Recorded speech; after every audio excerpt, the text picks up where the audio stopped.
Today we're going to be talking about colonial America, specifically the founding of the 13 colonies on the east coast of the modern day United States by the English.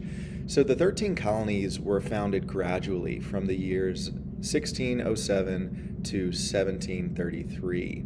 In 1607, that's when Jamestown, Virginia, was established by the English, and 1733, that is when Georgia was finally established as a colony, the 13th colony of the British in America. Each colony was granted a charter, which is a document that grants special privileges from the English monarch. And there were three different types of colonies that the king would allow his subjects to go out and establish for him. There were corporate colonies that were run by joint stock companies like the Virginia Company and the Massachusetts Bay Company. Then there were royal colonies, which are under direct authority of the king. And then there are proprietary colonies, which are governed by proprietaries who are individuals who are given the authority to govern an area by the king. Now, unlike France and Spain, England had a parliament. So English settlers brought these traditions of independence and voting and representative government with them as they settled along the eastern seaboard. The colonies' ties to England were initially very close, but as they grew ever more self-reliant, their desire for independence grew. They started to see their relationship with the British as not really necessary anymore. So we already talked about the founding of Jamestown, Plymouth, and Massachusetts Bay. So where do we go from here? Well, in 1632, King Charles I subdivided this vast area that had become known as the Virginia colony.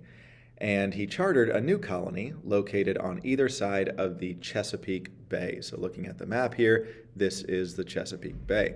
And he granted control of this area to George Calvert, also named Lord Baltimore. And he was giving this to George Calvert as a reward for his loyal service to the crown, even though Calvert was a Catholic.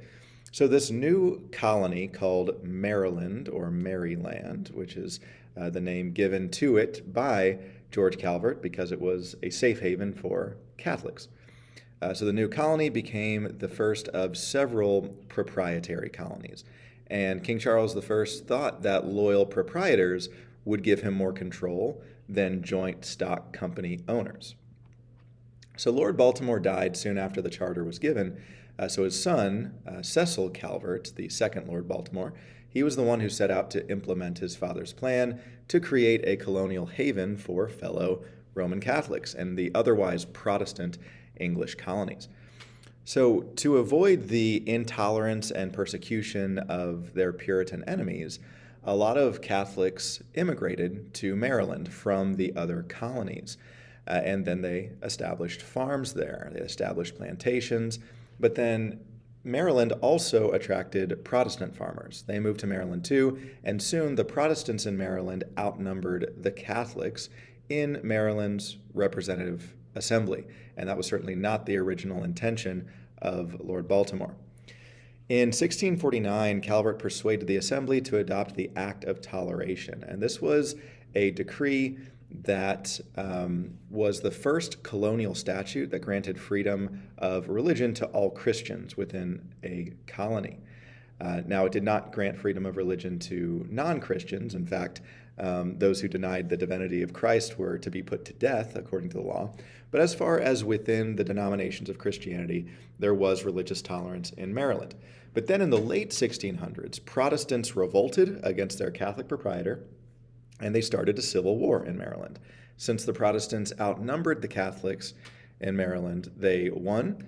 The Protestants then repealed the Act of Toleration and took away the rights of Catholics, took away their right to vote for the assembly, for example. Tolerance of various Protestant traditions remained, unlike in Virginia, where you could be jailed for heresy, but tolerance for Catholics was gone, even though it was founded as a safe haven for Catholics. The economy of the Chesapeake colonies, meaning Maryland and Virginia, was based on tobacco. So when prices fell, hard times often followed. Sir William Berkeley was a long-serving royal governor of Virginia. He was in charge from the 1640s through the 1670s with a small intermediary period where he wasn't. But for a total of about 30 years, he was the governor of Virginia.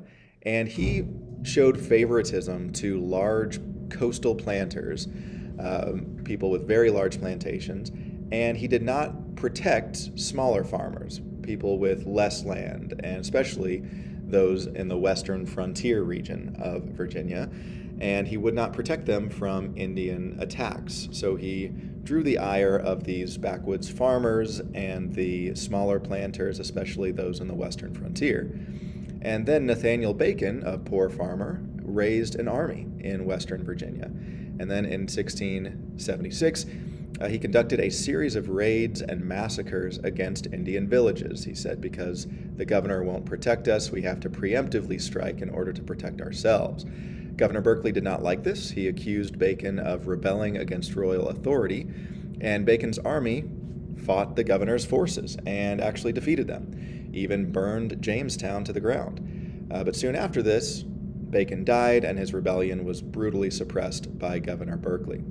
So it came to be called Bacon's Rebellion, also known as the Chesapeake Revolution, and this really highlighted two long-lasting disputes in colonial Virginia. Number one, it highlighted this sharp class distinction between the wealthy planters and the landless or poor farmers, and the divide really between them, and how the wealthy planters usually were given preferential treatment, the laws were made for them, and then landless or poor farmers were pretty much stuck in that system. And then Bacon's Rebellion also highlights the idea of colonial resistance to royal control. Bacon and the other small farmers did not see their relationship to England via the royal governor as productive in any way. In fact, they said, we're not getting the protection from the crown, so why should we be subjects of the crown in any case? And these are going to later resurface leading up to the American Revolution. The Chesapeake colonies grew very slowly, largely due to disease and Indian attacks. The Indians and the English settlers were in a constant state of conflict. The English settlers encroached upon their land, and then there were sporadic Indian attacks for vengeance and to reconquer the land. Tobacco required extensive labor, and since there was not much population yet because people were dying off from disease and Indian attacks, there were 3 new labor systems that were implemented in attempt to gain laborers to work tobacco fields specifically.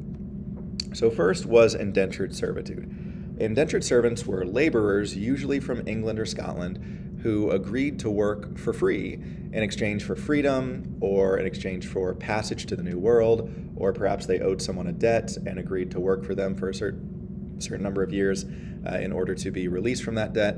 And they would usually work between 4 and 7 years under the control of their master, who completely had control over their lives. But then, after their bondage was complete, they were set free and could either work for wages from the same person or could go out and buy their own land. There's also the headright system.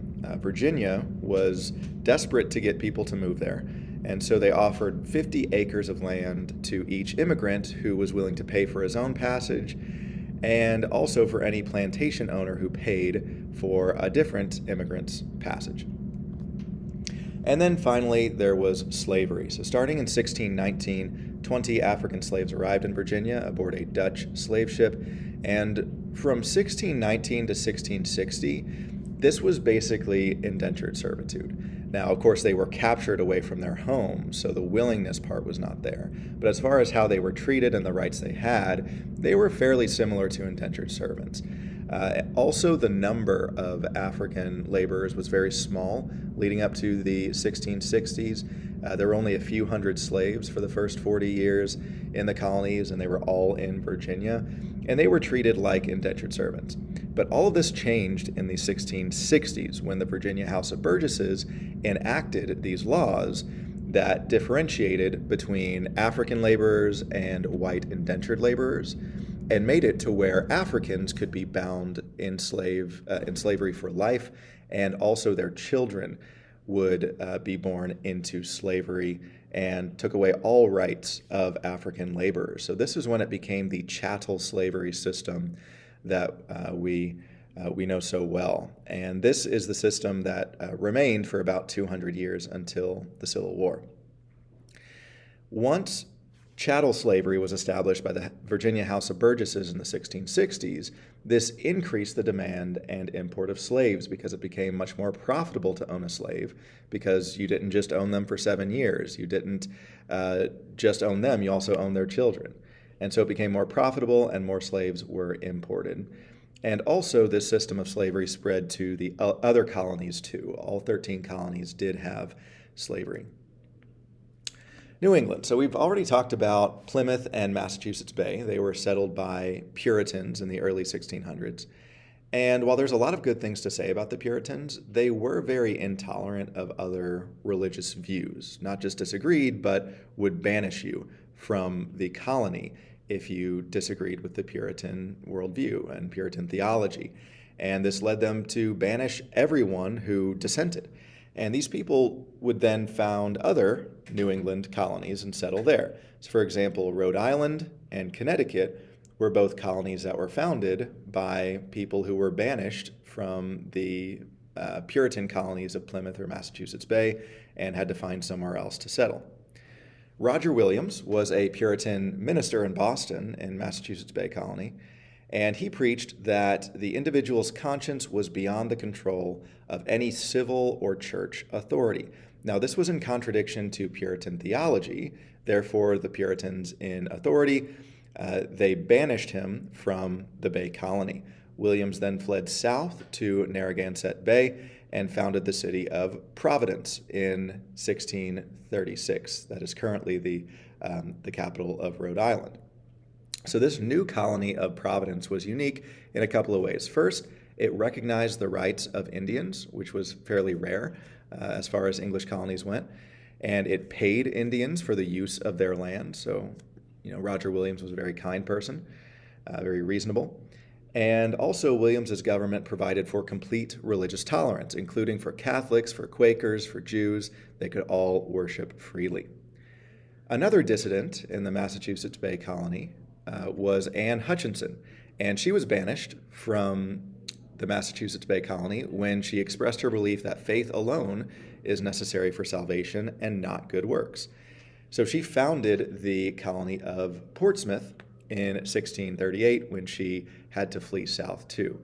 Now, sadly, she was later killed by Indians, but her colony remained in Portsmouth. And in 1644, Roger Williams was granted a charter and joined Providence and Portsmouth into one single colony, what we know of as Rhode Island. Other residents of Massachusetts Bay became unhappy with Puritan authority for a variety of reasons. And another person who chose to leave was Thomas Hooker. He left the Massachusetts Bay Colony, trying to flee the Puritan leadership, and he founded the colony of Hartford in 1636. Now, these settlers wrote the first ever constitution of an American colony. It was called the Fundamental Orders of Connecticut. And in 1637, John Davenport founded the colony of New Haven.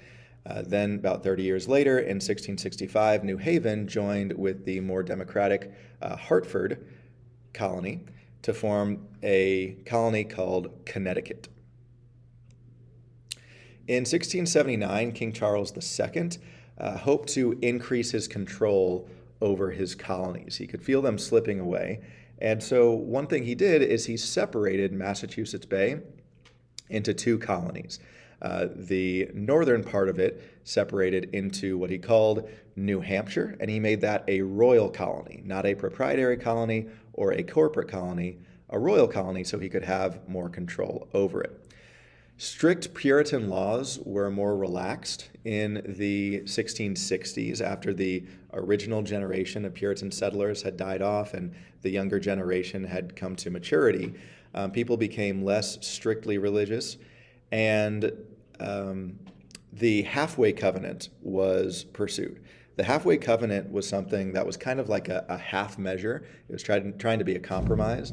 And this allowed people to live in Massachusetts Bay if they professed a limited religious commitment. It used to be that you couldn't live in Massachusetts Bay at all unless you were a strict Puritan. Well, now there were so few strict Puritans that the Puritan leadership was afraid they would lose all their population, or there might be an uprising and they would lose. So they compromised their virtues and said that you only have to agree with a limited amount of Puritan theology with the halfway covenant. From 1643 and through 1684, the New England Confederation formed, and this was basically a political and military alliance between the New England colonies. So the New England colonies, they came together in order to protect themselves from Indian attacks. At this time, especially in the 1640s and 50s, England was in the midst of a civil war at home. And so they were not really sending over troops or much protection or much help at all to the colonies in America to protect them from Indian raids. And so the New England Confederation formed to protect themselves from these attacks. Now, this set the precedent of colonies coming together apart from the crown, and this would become important later as we get closer to the American Revolution. The Wampanoag Indian chief named Metacom, the person who the English called King Philip, he wanted to take back the territory of New England from the American settlers. So he united several Indian tribes in southern New England in order to fight the colonists who were encroaching upon their lands more and more as the population grew. So there was this vicious war from 1675 to 1676, and thousands were killed on both sides, thousands of American colonists and thousands of Native Americans, and dozens of towns and villages were burned. The colonists ended up winning Metacom's War, as it's called, or King Philip's War. They killed Metacom and ended Indian resistance in New England for the foreseeable future. After the English Civil War, there was a period of unrest during the reign of Oliver Cromwell in the 1650s. But then in 1660, the monarchy was restored. Okay, so for about a decade, there was no king in England. Since the parliamentarians won that war, that means they didn't have a king. They had Oliver Cromwell, who called himself Lord Protector, which was basically a dictator, and he was just the worst. But then when he died, the English said, maybe we shouldn't have beheaded our king, maybe we should have the monarchy back.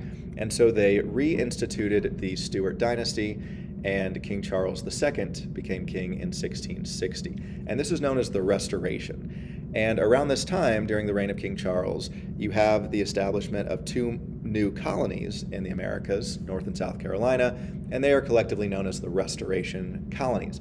So King Charles II gave loyal nobles control of this land that we now know of as the Carolinas. It was between Virginia and Spanish Florida. Spain owned Florida at this time. And they named it Carolina after Charles. Okay? Charlestown became the major port in the southern part of Carolina, named after him. So initially, the economy of Southern Carolina was based on trading furs and providing food for the West Indies, the Caribbean islands. But then rice plantations became very profitable.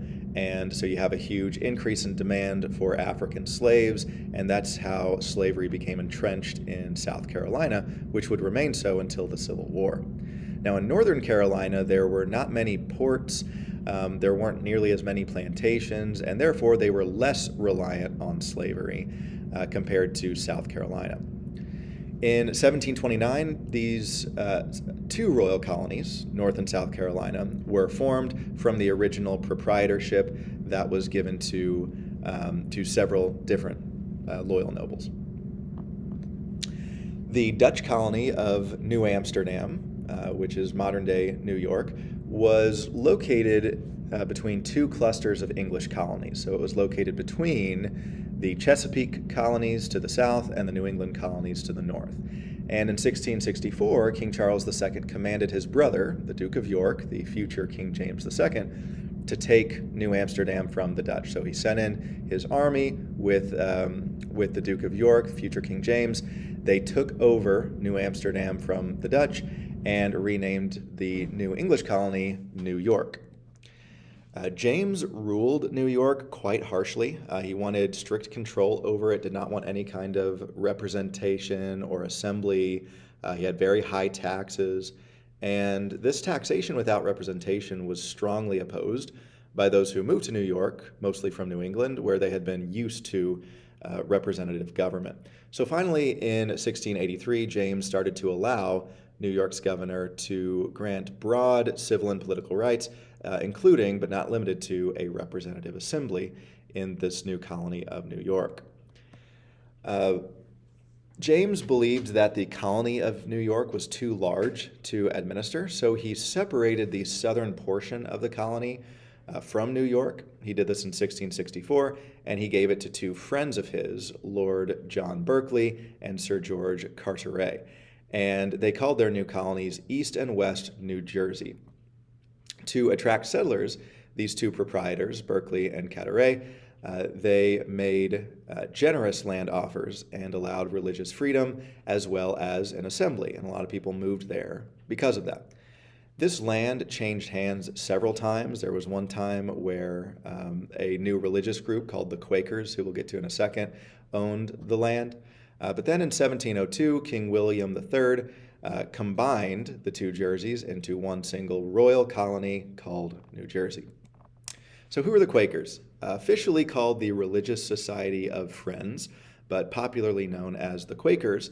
They believed in the equality of all men and women. They believed in nonviolence, and they resisted military service because they were strict pacifists.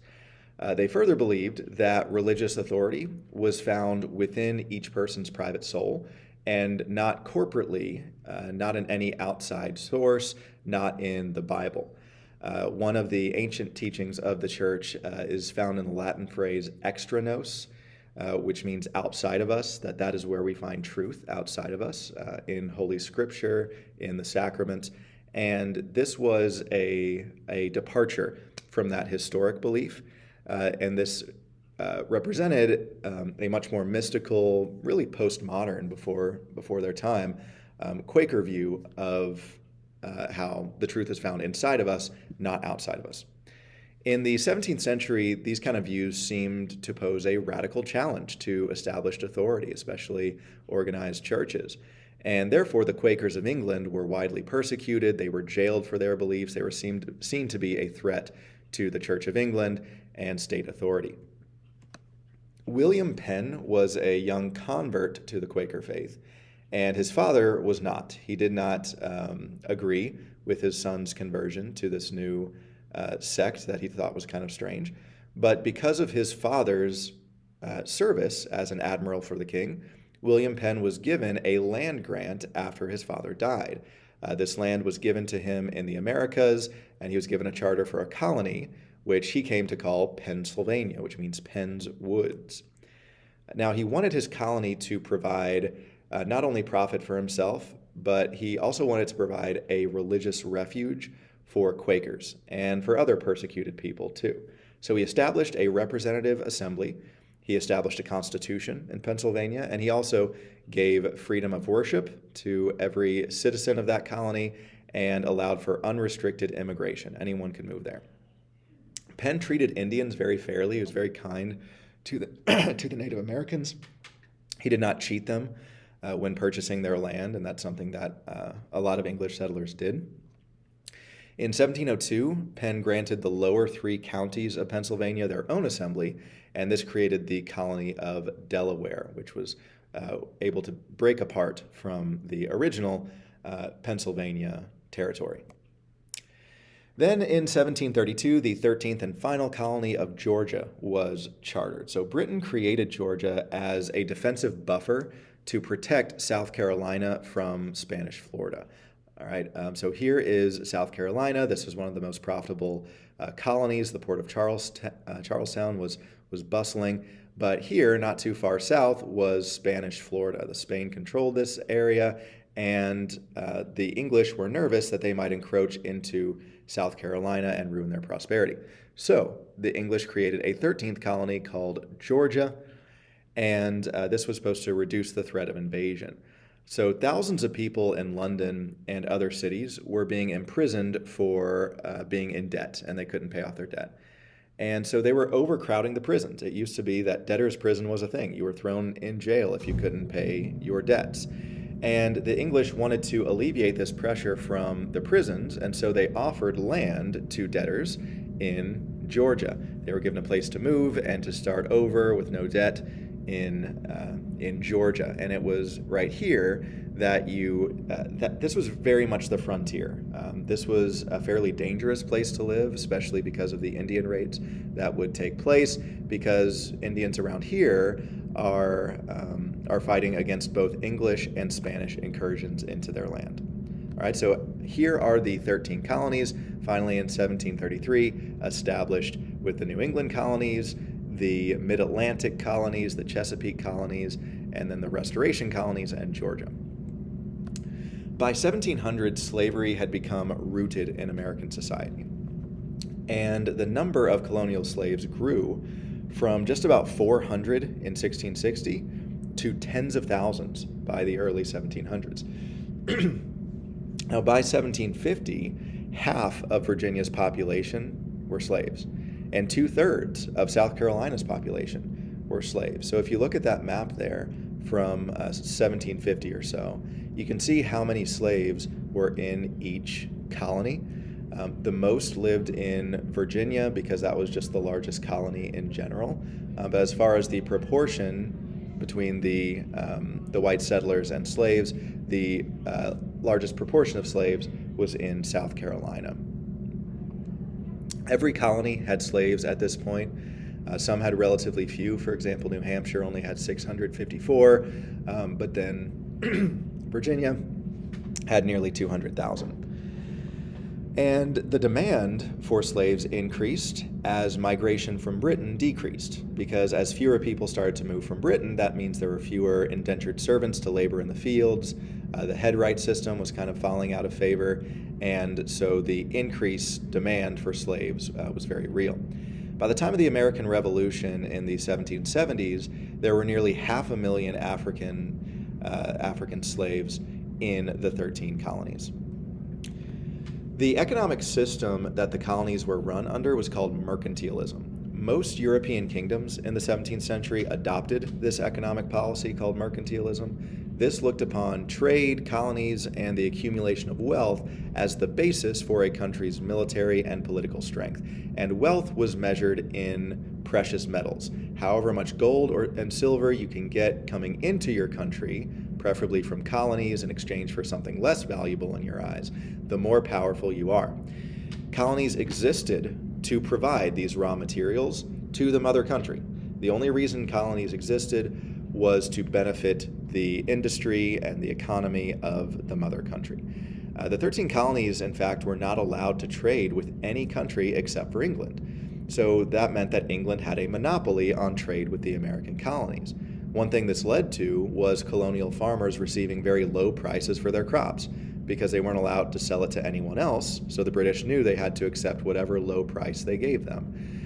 Also, this led to colonial farmers and others in the colonies having to pay very high prices for manufactured goods from England, since that was the only place they could buy it from. Therefore, the English could charge high prices, and there wasn't much the colonists could do. So it was really because of these economic strains by this point that the colonies saw that they had really outgrown their use for their relationship with England. Their relationship with the crown had become burdensome and really unnecessary since they had become so self-sufficient. All right, so that is the foundation of the 13 colonies. Next time we will talk about colonial society.